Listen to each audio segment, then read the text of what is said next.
review of Raw from Monday night on USA Now on the John and Wade Take the Mic. Hello and welcome to Review of Raw. I'm John Pollock along with Wei Ting, where we are about to go through Raw from Monday night in beautiful and very hot Phoenix, Arizona. Yes, let's do it. It was very hot today in Phoenix. How do you know that? I looked it up on my weather app. Oh, how hot? 44 Celsius today. Wow, cool. That's very interesting. It's really hot. Thanks. It's like the desert way. Okay. They're not called the Phoenix Suns for nothing. They're not called the Phoenix Overcast and Cools.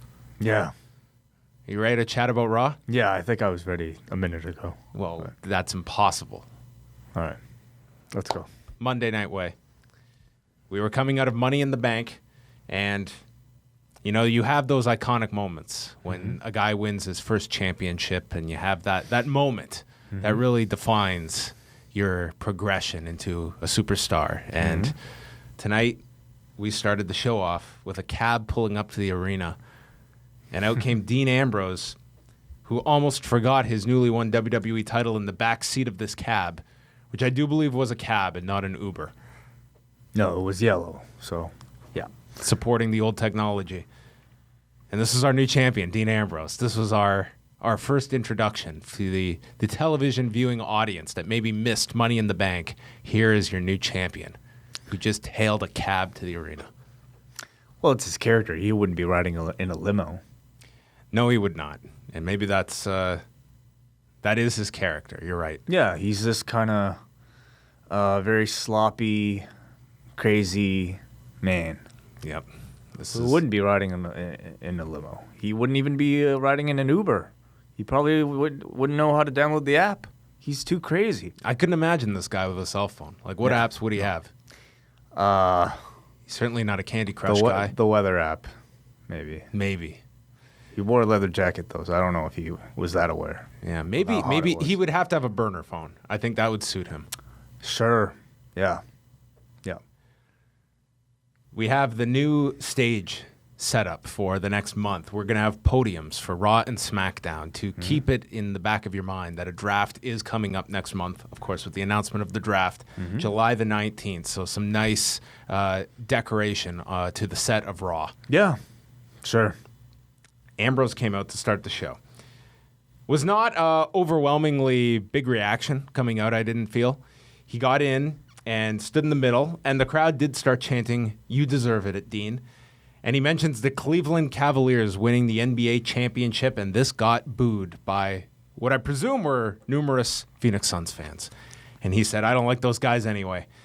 And he talked about his wild night of what he can recall, so presumably he's nursing a hangover tonight.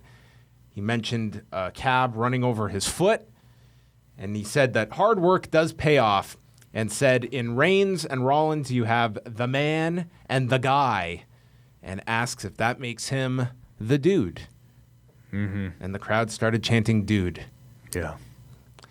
And says, we're not having any hard times anymore. When Roman Reigns comes out, and this man was about to have a lot of hard times for the next 3 hours, he was met with lots of boos. He says that last night was not his night, it was Dean's. And he congratulates Ambrose for winning the title. And the crowd is booing him. And he doesn't care what the people say. He's going to congratulate his friend. And Dean tells him, well, I would have cashed in on you too. And this prompts the crowd to chant, you can't wrestle. So Roman decides to have a conversation with the dudes in the crowd that are chanting. He can't possibly believe that any females or children could possibly be chanting at him, you can't wrestle. It's the guys that are the assholes. And says to drink your beer and shut up. And he wants his rematch that he is owed. And this prompts Seth Rollins to storm out and says he worked 7 months to return, achieve his dream. And Reigns, he defeated him, so Reigns goes to the back of the line. He says how Ambrose stole his moment. And Rollins notes how he cashed in, and he did it to Reigns' face, whereas Dean Ambrose did it from behind on Sunday. And they want to settle who is the better man when Shane McMahon comes out. And he wants to make a match tonight between Rollins and Reigns. Rollins does not think that this is a good idea, nor that Stephanie would approve, but we find out that Stephanie, I guess she had filed her vacation time last week because she was not here tonight. as Shane tried to talk to an invisible Stephanie who loves the idea of Reigns and Rollins having a rematch tonight and says that he's running the show for the entire night. And Cole yells that tonight, that's a WrestleMania caliber main event that we're going to get between Seth Rollins and Roman Reigns. So 2 WrestleMania caliber main events in the span of 24 hours, Way. Mm-hmm. Yes. This was anytime somebody wins the championship for the first time, I'm expecting a big, promo. It's sort of the guy's coronation. Yes. And I don't think we necessarily got that from Dean Ambrose here. What do you mean not necessarily? This didn't exist in any kind of form. This guy's exact character, only he lugged something around. Yeah. And I understand that they need to convey that this is I think they take this lunatic character way too literally. He's wild. You know what I mean? He's unpredictable. And you can see Ambrose here trying to cut his promos with a very kind of loose stop-start style, and I hate it. I hate it. I know they're trying to convey that character, but I just think it's very ineffective. And there are moments when he finally does get serious that he sounds really good, and we've seen in the past in his previous work how good he sounds cutting a proper promo.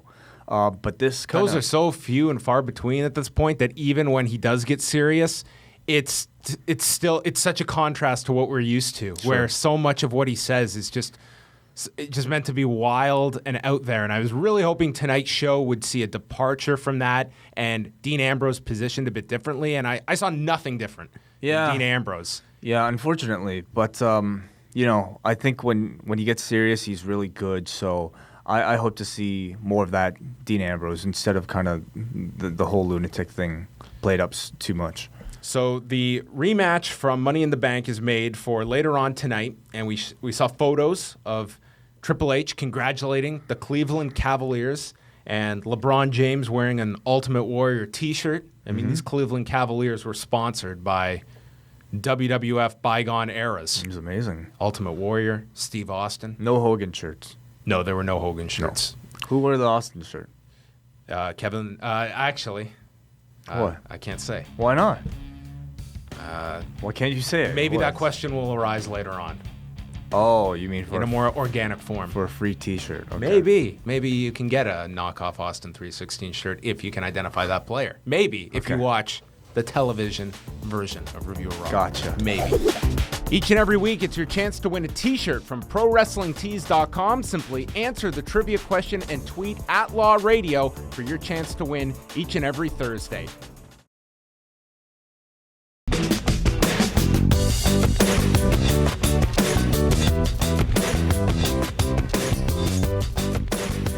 Sami Zayn took on Kevin Owens.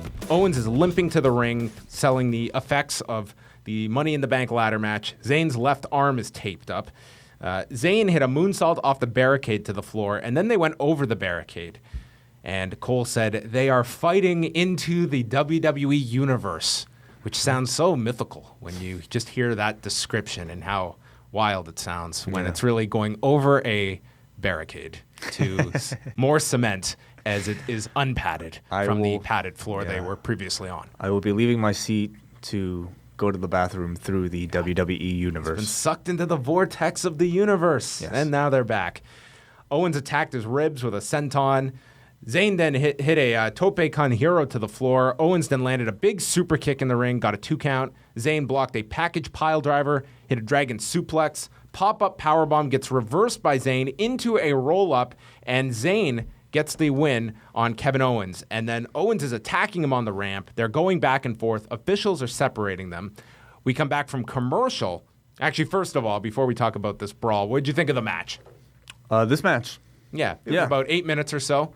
It's very good. Yeah, these two obviously have great chemistry, and I love the fact that they show that Sami Zayn has a counter to every one of Kevin Owens' signature moves, including the finish here, countering that powerbomb into a roll-up. These two, I think we've seen them feud so much. You're going to see them feud some more. Or we could see them split up.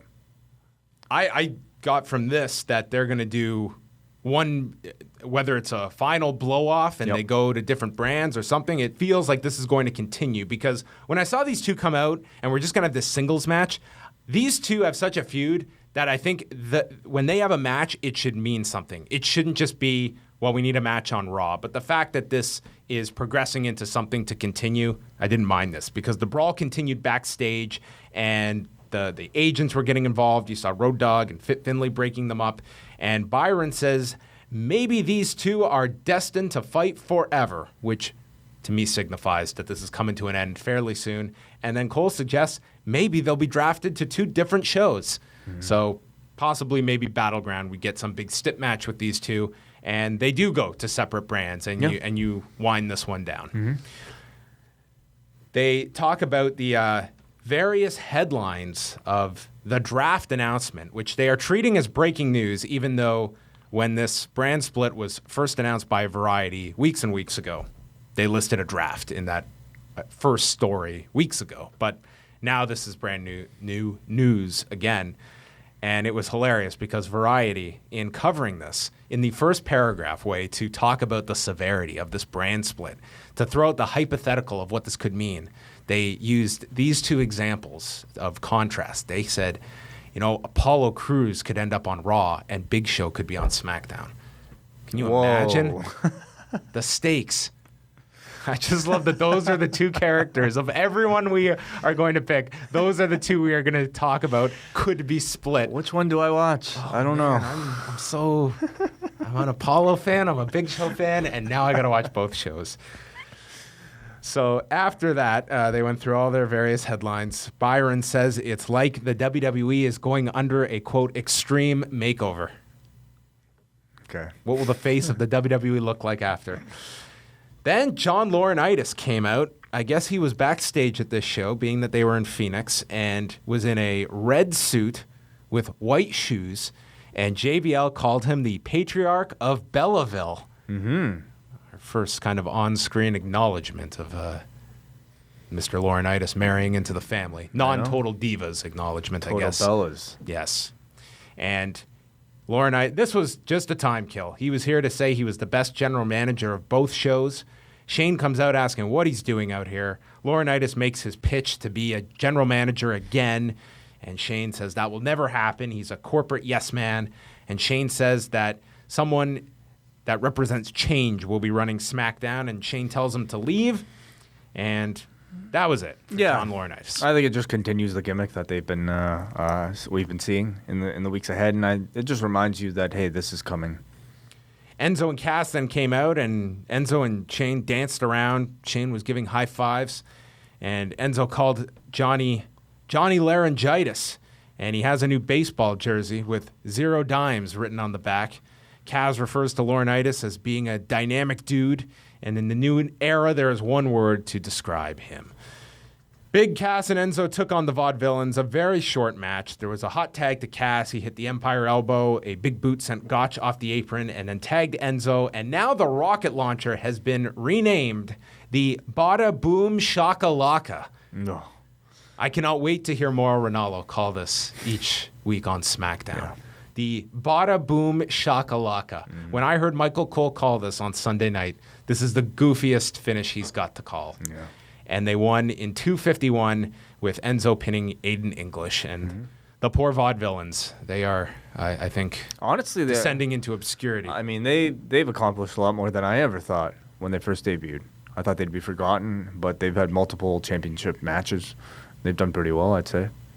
AJ Styles comes out. This finishes up the first hour, and they're plugging the Steve Austin podcast. And he says that he should be very happy right now. He had dreamt of this match for all these years, a 15-year dream, and says he beat John Cena, and he brags very sarcastically as the crowd is booing. He says that Gallows and Anderson had no business getting involved in his business, and he wants a public apology from those two. He comes out. He says that he had John Cena right where he wanted, and Gallows and Anderson robbed all the people of this first-time ever match between the two, and says that they gave John Cena an excuse and in the process dragged his name through the mud. And they sarcastically apologize. AJ is more than happy to accept those apologies. And then he calls out Cena so that he can accept an apology from Anderson and Gallows. So Cena comes out, and says he does not need an apology, that Styles broke the contract that they signed last week. Gallows says how Styles had no knowledge that they would get involved, and they do apologize. Cena says that that AJ was fighting to stay in the WWE because he desperately needed a win. He was worried this was like the UFC, and you get those number of losses in a row, you could be cut. So AJ needed this win. And he calls this a cover-up to hide the fact that AJ is just not as good as he says he is. And Styles says that Cena is using Gallows and Anderson as an excuse for losing. So Cena talks about how wins are the most important thing. They mean everything. But being a man of your word is the second most important thing. And when your back is against the wall, the only thing you have are your balls and your word. And Styles doesn't have either. And the crowd is chanting for John Cena. Interesting to note that we had a very anti-Roman crowd, but a very pro-John Cena crowd in Phoenix. Styles then offers John Cena any member of the club to fight tonight, and he instantly wants AJ, but then Styles clarifies, anyone in the club except for him, because he has the podcast to get ready for tonight, and he's already beat John Cena. Cena says how he wishes AJ just signed the other contract last week. It doesn't matter who he picks to fight. He'll end up having to fight all three of them. And AJ says, that's why no one likes you, John, because you think you're always right. And Styles ends up picking Karl Anderson to face John Cena. First of all, I thought AJ Styles was great here. This guy is an excellent heel. I find him very enjoyable in this role, and I thought he did great in this segment. Yeah, I completely agree. I think all three of them in the club played that sarcastic heel tremendously. It really nailed the tone of them having to come out and having to fake apologize. Tone was very important in this promo. If it didn't come across, I think the crowd would have been very confused if you just read the words AJ had to go out there and say. It was all in his tone. And all in Karl Anderson's delivery. I thought he was able to, his story was definitely the best story of the groups. I think he's very funny and very talented. And I thought Cena coming out and playing the angry babyface was just really good as well. The crowd backed him. This was a crowd that, when you heard how they treated Roman, the crowd reaction could have been opposite in this segment, and it would have hurt the segment because you would have been very confused at the messages. I found Cena more and more likable lately, and I think that's largely due to how great of a heel AJ is, and also how serious Cena's been taking it in terms of his promos. He's got the Pabst Blue Ribbon seal of approval now. Yes. So that's a big... Oh, so that shirt was now... They've worked it out. Fine. They've worked out their problems. Gotcha. Cena posted a message. He said, "You can't cease and desist me." Catch all of our podcasts daily up at FightNetwork.com. You can also subscribe to Live Audio Wrestling on iTunes and listen through the free Stitcher app.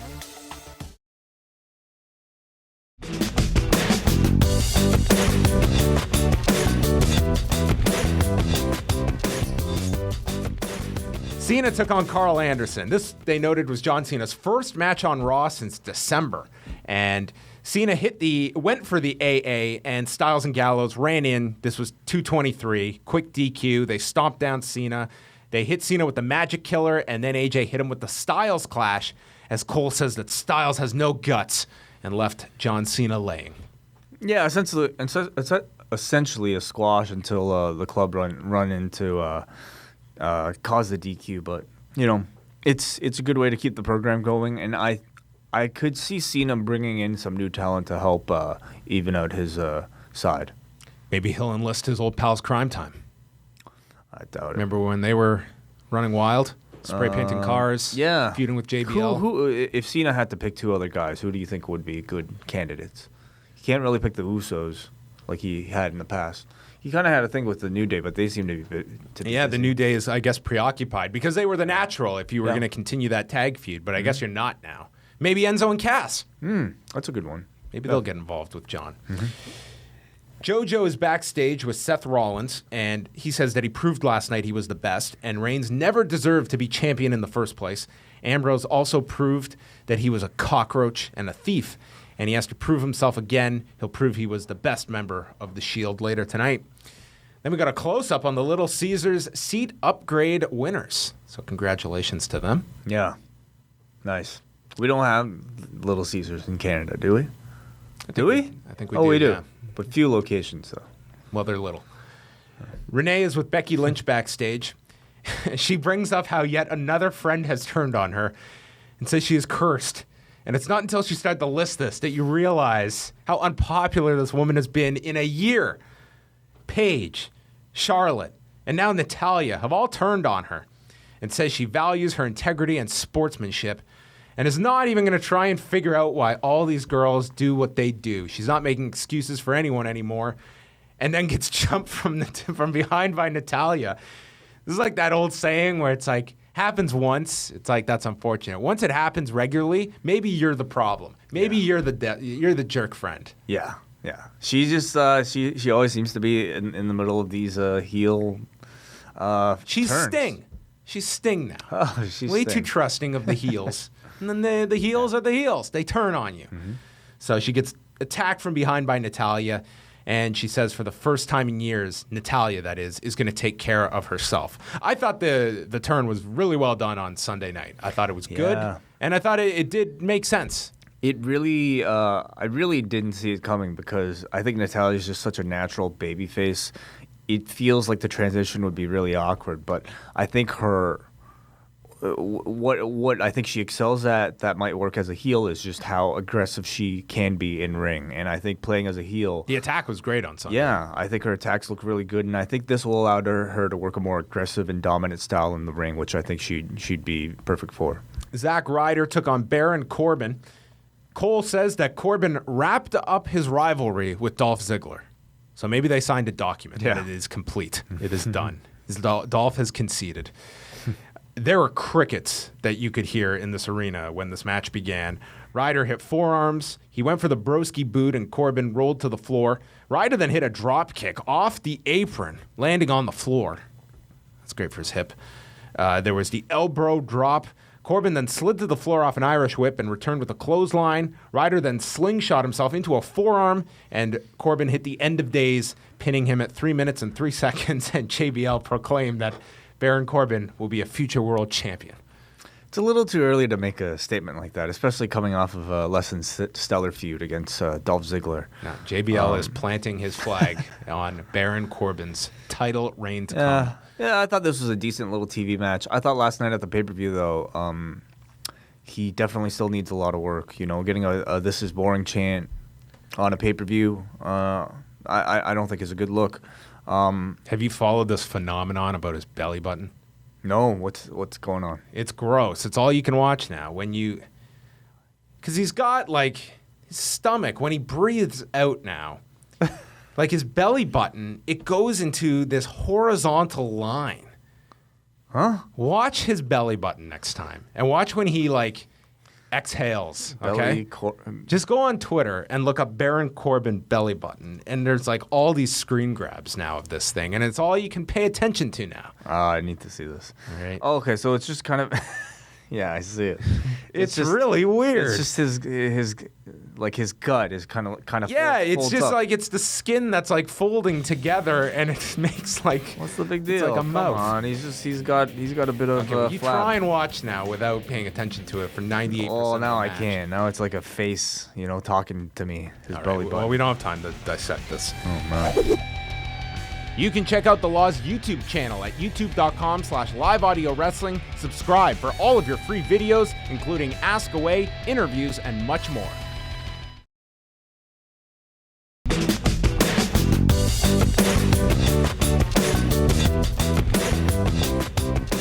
I've waited all week for your reaction to this way. The WWE has announced a big deal in China with PPTV, which is a streaming site that will now be holding Raw, SmackDown, and A PPTV, that's a streaming site. That's funny. PPTV, yes. Yeah. And they have also signed developmental talent, Wong Bin, and they're going to be running a card in Shanghai on September the 10th, Way. Oh, man, I won't be there, unfortunately. Oh, you are going to be there in the fall, but not in September. I'm going to miss it. I'd love to go to one of those shows. But, I mean, hey. A certain New Japan junior heavyweight assumes that you're going to be going to some shows. Oh, is that right? In October, yes. Oh. He actually asked you about this, remember? Oh, right. And then you informed him you would not be going to any wrestling during your trip to Japan. Anyway, I mean... How was John Cena's delivery here? Well, I don't speak Mandarin. I speak Cantonese, John. Oh, so sorry. I mean, but I'll say he probably speaks Mandarin better than I do. So it's nothing new. This has really paid off for this guy. Oh my God, yeah. Do you remember we were at the press conference for WrestleMania 2013, and he started speaking Mandarin? Oh, I know. He's been doing this for years. He's been using the Rosetta Stone. This was his WrestleMania. In terms of learning this language. Oh, sure. Like now they're breaking into this country, and they can send him over there, and he can speak Mandarin. I don't think he had a ton to say. I mean, obviously it was very rehearsed. I think you could probably speak No, I don't think I something. could do this. Yeah, if I gave you a script in translated in English. Correct you'd be me able if to I'm read wrong. it. It's not just simply learning the words, but it's like the tone. inflections Yeah, and yeah. the tone. Yeah, absolutely. Like how complicated would Mandarin be, or even Cantonese, in terms of a foreign To learn? language?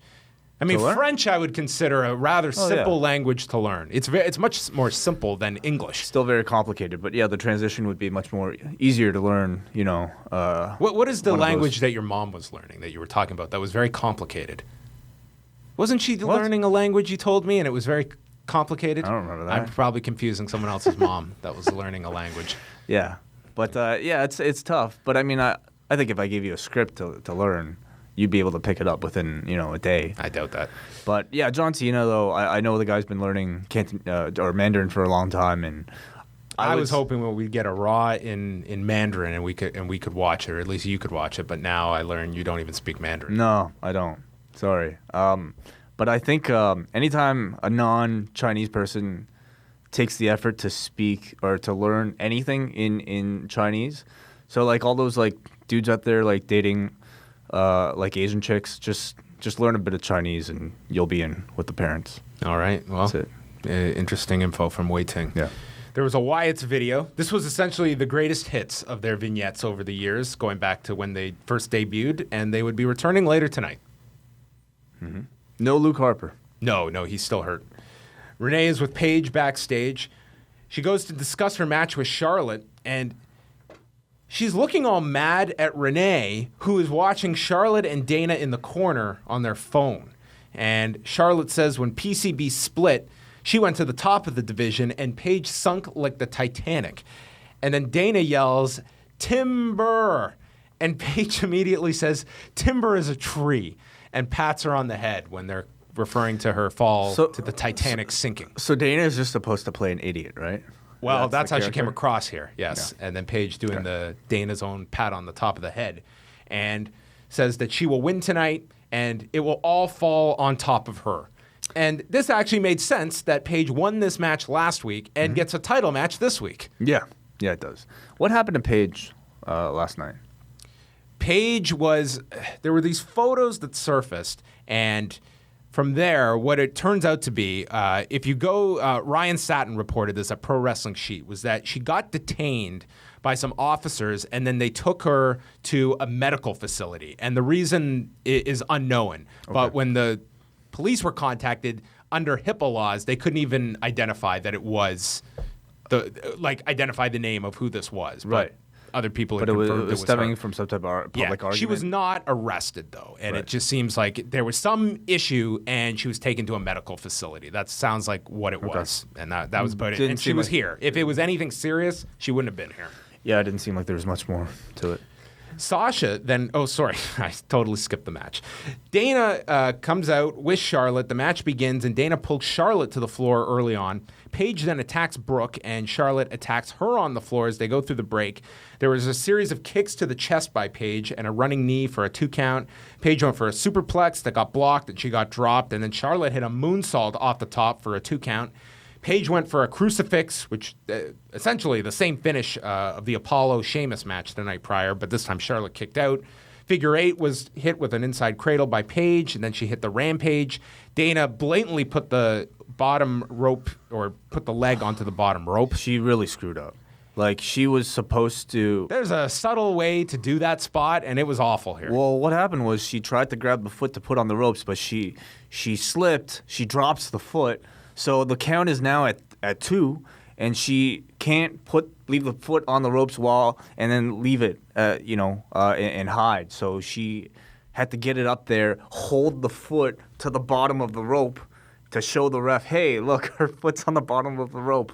Meanwhile, like the ref just treats it like it was terrible. Listen, it was a great, terrible. I thought, introduction of pairing Dana Brooke with Charlotte, with coming out in the robe and everything. But a month in, I'm missing Ric Flair. Oh, big time. I think Dana's been very, unfortunately, less than impressive. Like, you need a real presence to be in that role, which Ric Flair had. And Yeah. Dana Brooke, I mean, this girl's getting on national television for the first time. It's unfair to compare Dana Brooke to Ric Flair. Well, that's the spot they put her in. So Yes. that's going to be that'll be a natural comparison. But I just get the sense that she's a little too nervous being on national TV, and I think she's really been less than impressive in any of her TV appearances so far. So I don't know if they, really need to sit down with her and figure out what she needs to slow down or just get better at. But tonight was another poor performance from her, I'd say. So Dana is getting thrown to the back by the referee, and then Charlotte hits the natural selection and gets the win, and then deadlifted Paige into this suplex after the match. Sasha Banks' music hits, and she comes out. Dana runs at her and gets knocked down, and it leads to Brooke and Paige returning, and Sasha and Paige work together. They clear the ring. Sasha holds the title up, and JBL says how this is the match he's looking forward to, meaning Charlotte and Sasha. So now I guess that is our next program for the women's title. Coming up this Wednesday on Review Away, SureDog.com's Jordan Breen will be joining me as our guest reviewer as we tackle Halloween Havoc from 1990, headlined by Sting and Sid Vicious, with a memorable appearance by the Black Scorpion. It's on Review Away this coming Wednesday at liveaudiowrestling.com and subscribe on iTunes.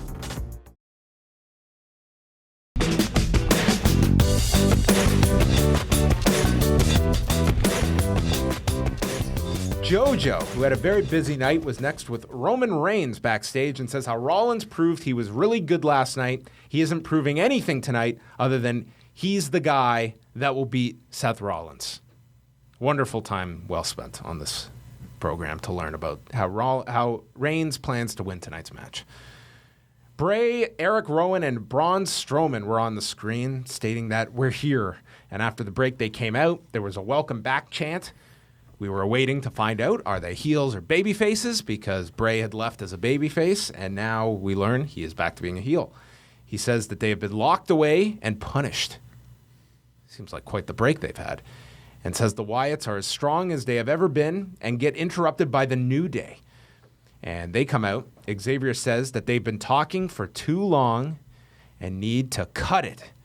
And says everyone has a good time when New Day comes out, unlike the Wyatts, who don't have the power of positivity. And Xavier pretends to be in a trance at one point.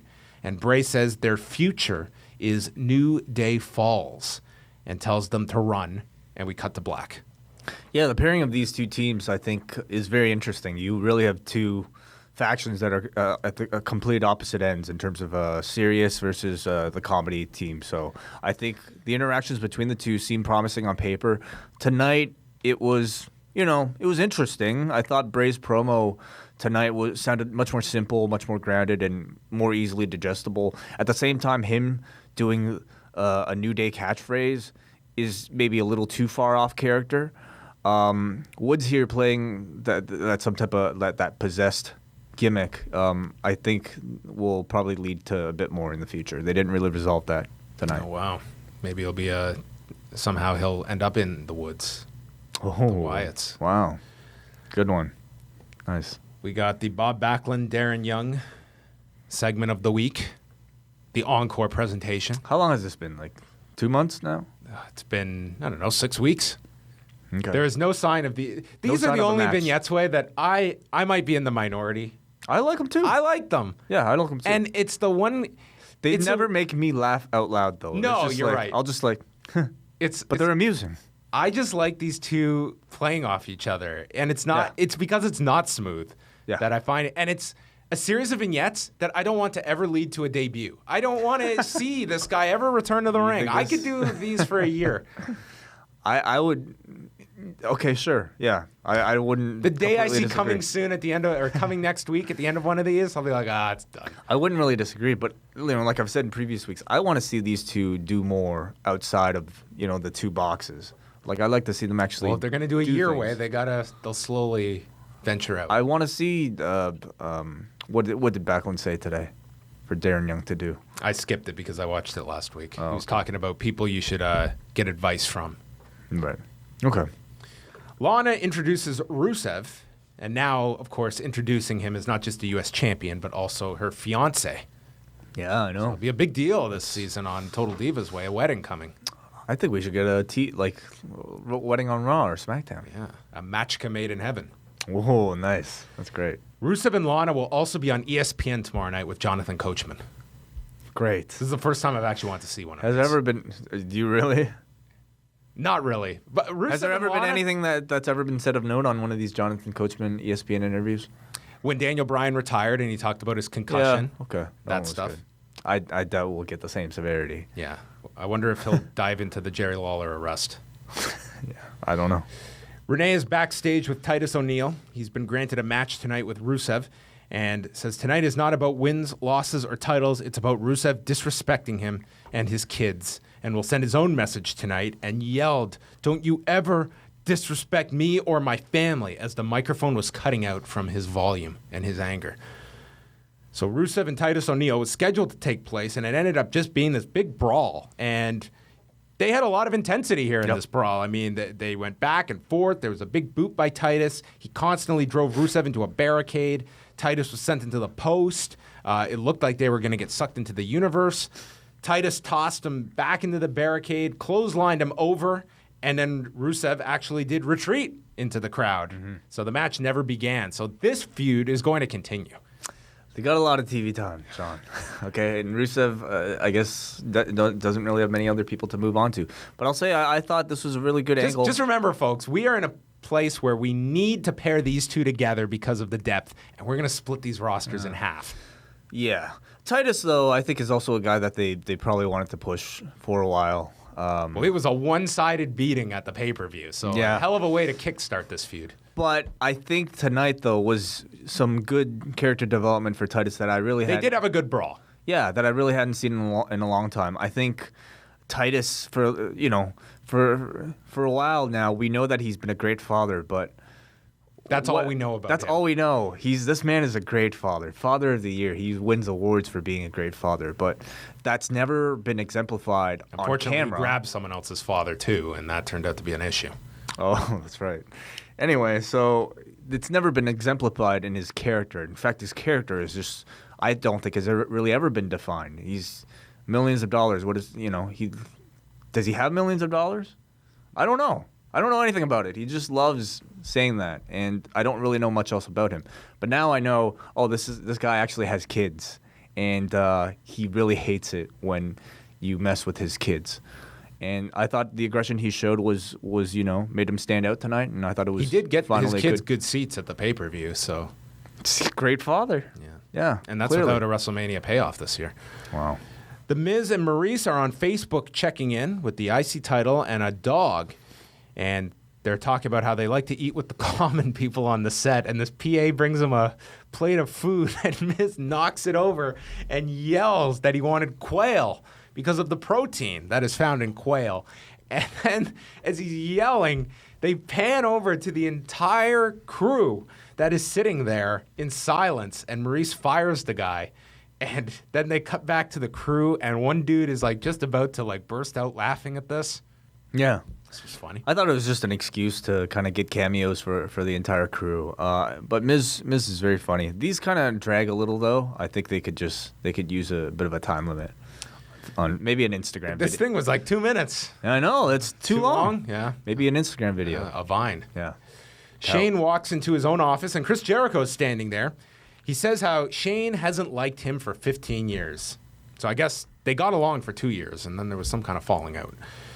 He says he lost the Asylum and Money in the Bank matches, so he doesn't know what Chris Jericho wants. Jericho brings up the fact he did beat Dean Ambrose on SmackDown a few weeks ago, calls Dean a barbarian who put 69 thumbtacks into him, and calls Shane a stupid idiot. And Shane says, if you call me stupid again, then the 69 thumbtacks you got will feel like a walk in the park. Just so we're left to know who the real badass in this room is. It's not one of our top heels. Jericho says he would rather work for 10 Stephanies than one Shane, and Shane says how he's going to be running both Raw and SmackDown. And that was our only involvement of Chris Jericho for the evening. Seth Rollins will have a match on SmackDown against somebody. This coming Sunday night, tune into The Law live audio wrestling at 11 p.m. Eastern Time. We will be joined, as always, by Dave Meltzer of the Wrestling Observer newsletter, a full rundown of the Ring of Honor Best in the World pay-per-view event, and all the news happening in the world of professional wrestling. It's The Law, Sunday night, 11 p.m. Eastern Time. Listen at liveaudiowrestling.com.